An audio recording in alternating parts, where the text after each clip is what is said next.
voir dire over with? Both parties. Yeah, you're gonna ask some questions too. Yeah. Don't you wanna be able to pick the jurors as well? Yeah. Because it's an adversarial system from England, right? Yeah. But not right now though, she's up, you can't steal her thunder, you're gonna No, knock we did her it out. together. No, you guys are enemies, okay? You're not friends right now, okay? That's not true. Let's get that hatred going. Come on now. Go ahead, sorry, we're ready to go, guys. Court's in session, you're up. Good evening, ladies and gentlemen. Thanks for taking the time to serve as a jury for this evening's trial. The purpose of this section of the trial is just to identify any opinions or biases that you might have that could affect the fairness of the outcome of the trial. So I'm going to be asking you a few questions just to identify any biases you might have that could affect the result. It may be personal questions, so feel free not to answer if you're uncomfortable. And just to begin, does anyone here own a handgun? Okay, and when you purchased that handgun or obtained it, did you take any safety training before using it? Yes.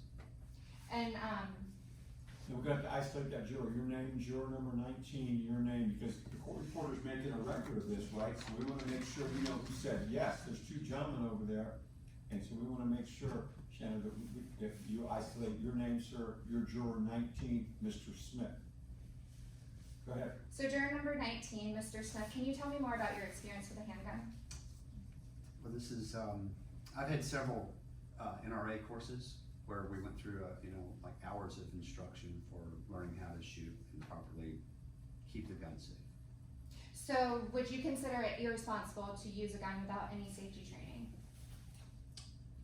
To some extent, because I don't think necessarily that training would apply to like kids that grow up with shotguns and they learn, firearm safety. I don't think that maybe, formalized training is particularly necessary. Okay. If it's a handgun, for example, and it's a concealed carry permit kind of thing, then yes, I would say yeah, that would. I see. Just to switch topics, has anyone been to a business where you felt unsafe?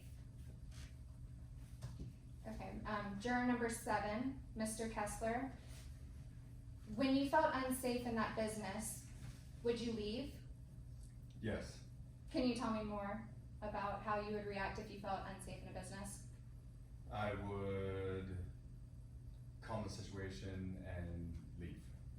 Get in my car, go away. Okay. Has anyone here been in trouble for breaking the rules? Juror number 3, Mr. Preston. Yeah. I saw you didn't raise your hand, but you turned bright red. Is that something that has affected you in your personal life? Not, I don't believe Okay, let's say hypothetically, if you were in trouble for breaking the rules and you were kicked out of a business, would you leave or would you stay and fight the person? I would leave. Okay. Now this is a personal question, feel free not to answer, but has anyone gone to a strip club?